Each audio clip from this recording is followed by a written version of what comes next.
자네는 누구인가? 내 이름은 거란 침입하죠.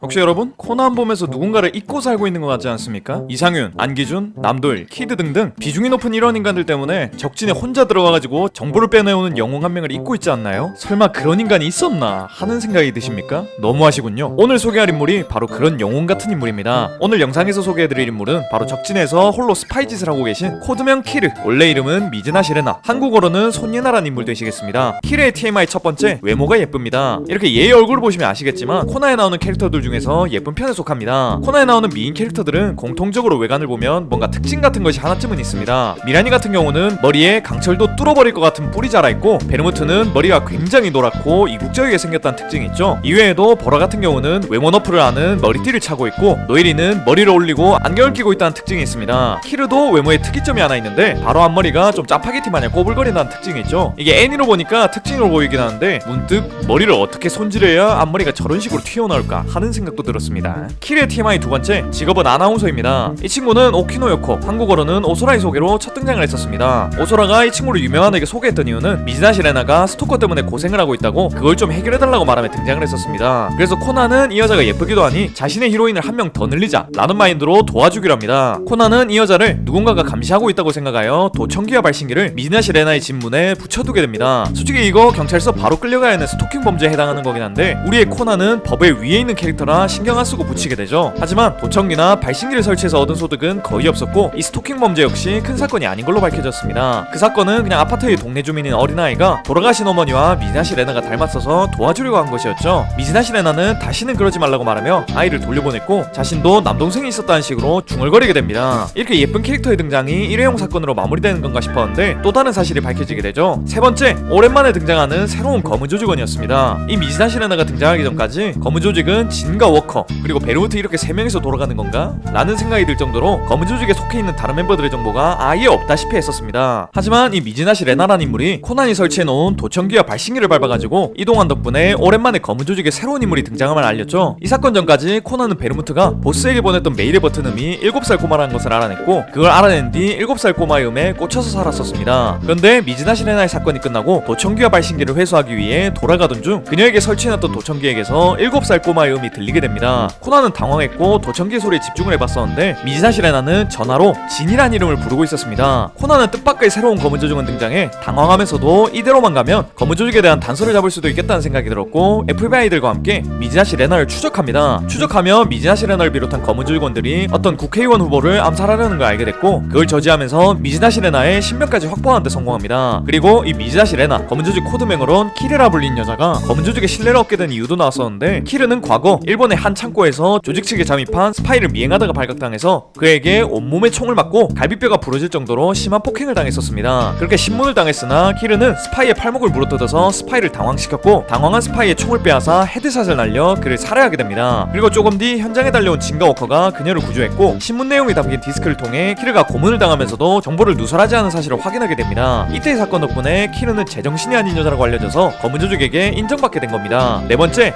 이 캐릭터와 똑 닮은 남자 캐릭터가 있었습니다. 미즈나 시레나가 첫 등장을 하고 레나가 사실 검은 조직이었다는 것이 밝혀지고 나서 얼마 뒤 미라니 학교로 어떤 남자애가 전학을 오게 됩니다. 이 남자애의 이름은 혼도 에이스케였고, 코난은 이 남자애의 눈매가 미즈나 시레나랑 너무 닮아서 동생이 아닐까 라는 생각을 하게 됐습니다. 하지만 혼도 에이스케는 자신의 친누나한테 수혈을 받은 적이 있었는데 자신의 혈액형은 O형인 반면 미즈나 시레나는 AB형이라 절대 수혈을 해줄 수가 없으니 미즈나 시레나는 자신의 누나가 아니라는 식으로 설명을 했었죠. 근데 사실 레나는 에이스케의 친누나가 맞았었습니다. 앞서 레나도 처음 등장했을 때 자신한테 남동생이 있다는 식으로 말했었는데 이 남동생이 에이스케였습니다. 에이스케가 레나랑 혈액형이 다르다는 이유로 레나를 친누나가 아니라고 생각했던 건, 사실 에이스케가 어렸을 때 백혈병을 앓고 있었는데 이때 골수이식을 받아서 혈액형이 바뀌었었습니다. 그래서 에이스케가 자신의 친누나인 레나한테서 AB형의 혈액을 제공받을 수 있었던 거였죠. 에이스케는 이런 사실도 모르고 레나가 자신의 친누나를 죽인 뒤 그 얼굴로 위장한 채로 살아가고 있다고 생각을 한 거였습니다. 하지만 레나는 그런 것이 아니었죠. 다섯 번째, 미즈나 시레나의 본명을 한국어로 부르면 큰일 납니다. 제가 코난 영상을 만들 때 웬만하면 한국어 이름을 부르는 것을 아실 겁니다. 근데 이번 영상에서는 묘하게 제가 캐릭터들 이름을 계속 일본어 이름으로 부르는 걸 깨달으셨을 건데 이 친구의 한국어 이름 버전이 좀 위험해서 이렇게 일본어 이름으로 부르고 있는 겁니다. 우선 레나의 본래 이름은 혼도 히데미입니다. 혼도 에이스케와 친남매니까 혼도라는 성을 따라 쓰고 이름만 바꾼 것이죠. 자, 그러면 혼도 에이스케의 한국어 이름은 문제수입니다. 그러면 혼도 히데미 또한 성은 문씨겠죠? 그 다음 히데미라는 이름은 한국어 번역본으로는 제인으로 바뀝니다. 여자 이름으로 제인은 은근히 쓰이니까 딱히 이상한 부분이 없죠. 자, 근데 문이라는 성과 제인이라는 이름을 붙여버리면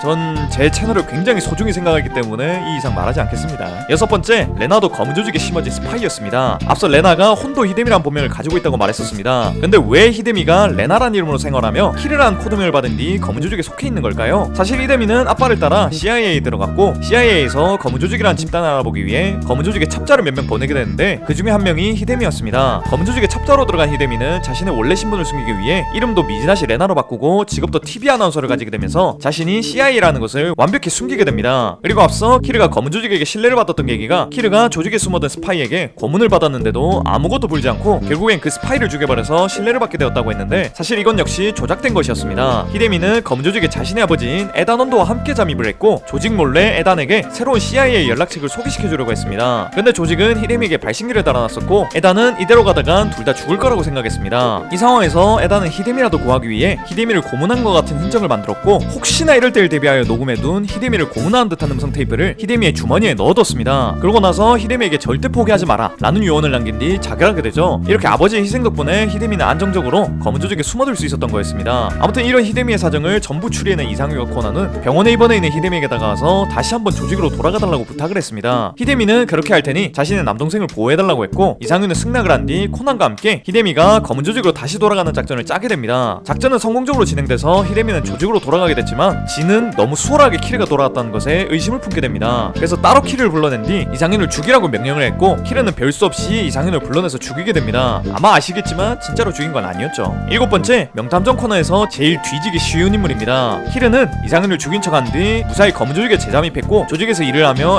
FBI들에게 정보도 제공하는 이중 첩자 역할을 하게 됩니다. 근데 알다시피 조직은 되게 살벌한 조직이잖아요. 그래서 키르는 이후에도 여러 번 의심당하기도 하고 너무 위험한 상황이라 전화도 못하는 상황도 일어납니다. 그런데 딱히 FBI나 코난은 이에 대해서 걱정하거나 신경을 쓰는 모습이 안 나와요. 코난이나 이상윤은 원래 모르는 사람들이 폭탄 테러 위협을 당해도 용을 쓰면서 구하려고 하는 놈들인데 지금 제일 위험한 조직에 스파이로 들어가 있는 키르는 뭐 지알아서 잘 살아나오겠지 라는 마인드라도 가지고 있는지 그냥 방치를 합니다. 키르가 진짜 개불쌍해요. 제가 만약 키르였으면 이상윤과 코난한테 지금 조직 개어수라다 쳐들어와라 라고 거짓 문자 보내놓고 진짜로 얘네가 쳐들어오면 따라온 FBI들까지 전부 일망타진한 다음 진짜 검은 조직으로 살아갈 것 같습니다. 여덟 번째, 안기준과 비슷한 캐릭터라고 볼 수 있습니다. 안기준도 사실 공안경찰 소속의 경찰인데 법원이랑 코드명을 받고 검은 조직에서 활동 중이며 그 검은 조직에서 활동하기 위해 카페 포아로의 알바생으로 위장 취업 중입니다. 미즈나시 레나 역시 CIA 소속의 수사관인데 키르라는 코드명을 받고 검은 조직에서 활동 중이며 검은 조직에서 활동하기 위해 아나운서를 했으니 캐릭터의 외관이나 성격은 다르겠지만 안기준과 상황은 비슷하다고 볼 수 있겠네요. 근데 작품 내에서의 대우는 하늘과 땅 차이라는 게 좀 안타깝습니다. 아홉 번째, 흑철의 여행이라는 극장판에서는 주인공급으로 등장을 했었습니다. 극장판 개봉 전까지만 하더라도 키르가 활약을 할 거라고는 예상도 안 했었는데 이 극장판 한정으로는 안기준과 이상민보다 더 활약했다고 볼 수 있었습니다. 이렇게 9가지 정도가 미즈나시 레나, 키르, 혼도 이데미의 TMI라고 볼 수 있을 것 같네요. 제가 지금까지 영상을 만들 때 한글 이름만 써서 이것도 그냥 한글 이름으로 바꿔서 부를까 생각했었는데 혼도 이데미를 그 전직 대통령 이름으로 바꿔서 불렀다가 진짜 큰일 날 것 같아서 그냥 다 일본어 이름으로 바꿔서 불렀습니다. 대본 쓸 때 히데미가 불쌍하다더니 곧 뒤질 것 같다더니 이런 식으로 썼었는데 이걸 한국어 이름으로 바꿔가지고 말했었다면 오늘도 이런 영상 봐주셔서 너무 고맙고 전 더 재밌는 영상으로 돌아오겠습니다. 그럼 다음 시간에 만나요.